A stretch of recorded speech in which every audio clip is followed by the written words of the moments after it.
আজকে সকাল সকাল স্নানটা সেরে নিয়েছিলাম বিশেষ একটা কাজে বসবো বলে। আজকে থেকে বাবলুর এক্সাম স্টার্ট হয়েছে, তার জন্য ওকে স্কুলে দিয়ে এসে কাজটা কমপ্লিট করব আগেই ভেবে রেখেছিলাম। ও ঘরে থাকলে এইসব কাজে আর হাত দেওয়া যায় না, এর জন্য দুটো জিনিস অনেকদিন আগে মিশো থেকে আনিয়ে রেখেছিলাম। হ্যাঁ, আজকে আমার এই সিংহাসনটারই লুক চেঞ্জ করব বলে বসেছি। পুজো দিতে বসলেই সিংহাসনের ব্যাক সাইডটায় বারবার চোখ যেত আর মনে হতো যে ওই জায়গাটা বড্ড ফাঁকা ফাঁকা লাগছে।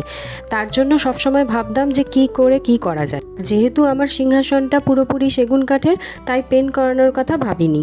এটা সেটা অনেক কিছু ভাবার পর অনলাইন থেকে একটা ওয়ালপেপারই অর্ডার করে দিয়েছিলাম। প্রথম থেকেই ইচ্ছে ছিল ব্যাক সাইডটা হোয়াইট বেসের উপরেই রাখার চেষ্টা করব। যাই হোক, কাজটা করার জন্য ফার্স্টেই মেজারিং টেপ দিয়ে মেজার করে নিয়েছিলাম। যেটুকু জায়গায় ওয়ালপেপারটা বসাবো তার লেন্থ আর ব্রেথটা মেজার করে নিয়ে সেটা কাট করে নিয়েছিলাম। এই ওয়ালপেপারগুলো স্টিক করা কিন্তু একটু ডিফিকাল্ট। পুরোটা একেবারে খুলে নিলে ভালোভাবে লাগতে চায় না, তাই অল্প অল্প করে খুলে অল্প অল্প করে স্টিক করে নিচ্ছিলাম। একইভাবে অন্য পাশটাও লাগিয়ে নিয়েছিলাম। এখনই দেখো লুকটা কতটা চেঞ্জ হয়ে গেল।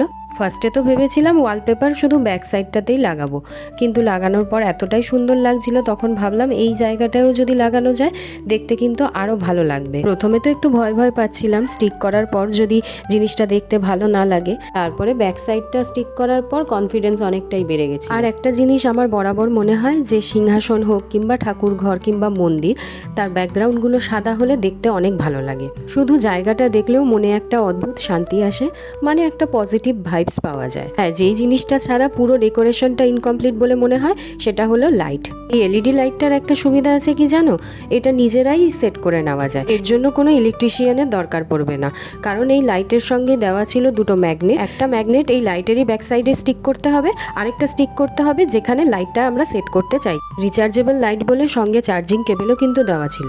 ব্যাস, আমার ডেকোরেশন তো কমপ্লিট। এবার এটা যাদের জায়গা তাদেরকে বসিয়ে দেওয়ার পালা। এটুকু কাজ করতে কিন্তু আমার বেশ খানিকটা সময় চলে গেছিল। প্রথমে ভেবেছিলাম ডেকোরেশন করার পর পুজোটাও দিয়ে নেব, কারণ এরপরে বাবলোকেও আনতে যেতে হবে।